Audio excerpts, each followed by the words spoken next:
Oh, I haven't made any videos because I got to delete some videos and make some room, and that takes time, and I'm getting messages, and I got a guy on the job. Yeah, needs me right now. Shit, can't get a friggin' break. Anyhow, legend. Mrs. CW doesn't want to use the green pickup to go to New Hampshire, so she says, put a hitch on so we can take the bicycles. I say, do you think that just takes 15 friggin' minutes? Gotta dig one out. This is from a Caprice that I scrapped years ago, neighbor's Caprice.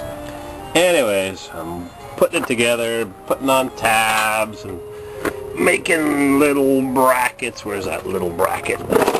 Making little brackets to go above my 2-tip thrush cherry bomb piece of junk, $20 buckler.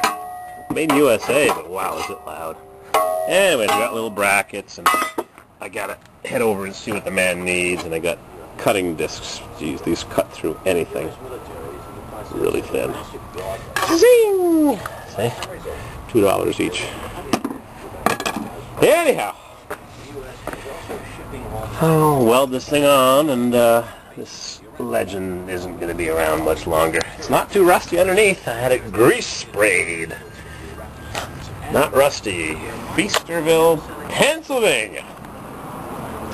Small block Chevy. Gotta load some logs and take it out to the country tomorrow and cut some grass. Okay. Yeah, so when you've got the vehicle up on an angle like this, how do you judge if the hitch is at the right angle? I don't know, you guess.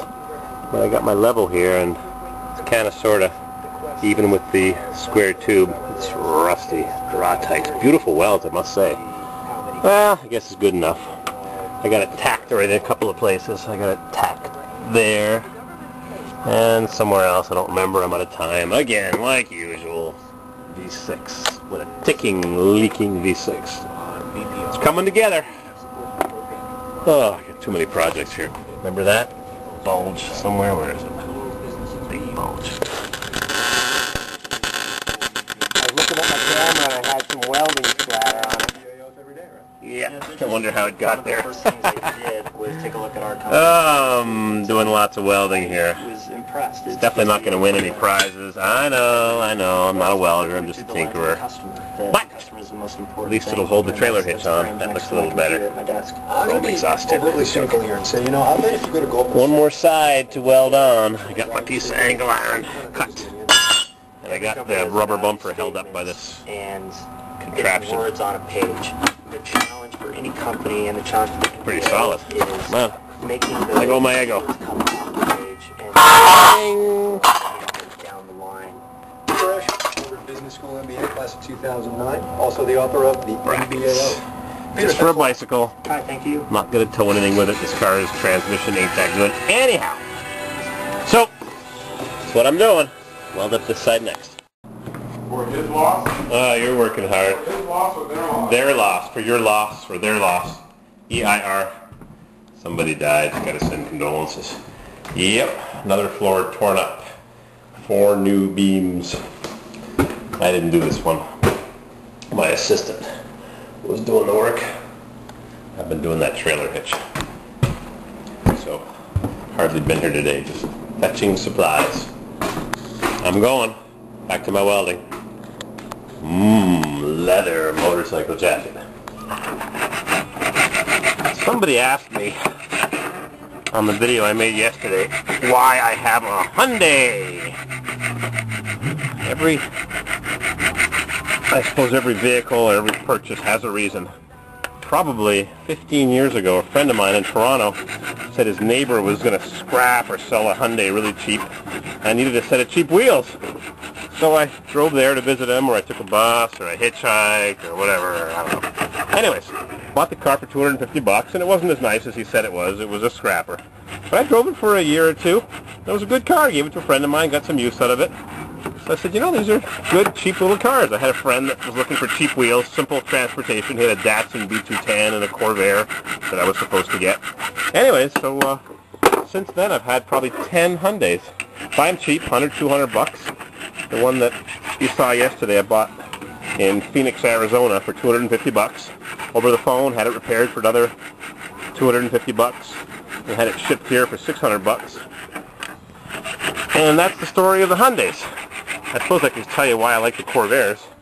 Got one right parked over there. My mom had one when I was a kid, between 3 and almost 8 years old. She had a 63 500 Power Glide, green with a buckskin interior of some sort. Anyways, it always stuck in my craw. I liked the Corvairs, so that's the story of the Corvairs. And the Hondas, Mrs. CW bought a Honda just before I met her, 20 years ago, and she liked it. Gave her good service. She wrecked it a number of times, and it always came back for more. So that's the story of the Hondas and the Legends. Trailer hitch. Got it all welded up. Whatever you can see there. Welded on some pieces of angle iron and pieces of this. And where's my BMW flashlight? Oh, back into a pocket. So that's the story with the all the different cars that I have. The reason for everything. You get attached to stuff your dad may have bought, or an uncle, or a neighbor, or whatever. And the Harleys, a bunch of old cars, and a friend of mine, Eric, that passed away in December 1st. He suggested I buy a Harley. I told him he was full of it. I'm getting a tire put on. I've got 16,000 miles on my fat boy. I'll show it to you later. So there's the trailer hitch. Hopefully I'll be able to get the adapter in for the bike rack. Ooh, dust is flying. Rust. Oh, I gotta work on this. Rust. Chuck. Oh, there we go. Nice tight fit. Oh, the birdies are flying around, chirping away. Yippee! Good birdies. Thanks for looking. Crapman, junkman. Anyways, got these 3 pieces loaded up. We got to cut apart this 6-footer, which I already got partway through before the chain fell off. And that'll be the end of the day for me. Another long day. Then the neighbor can cut his grass here and make it look all pretty, like the rest of the place.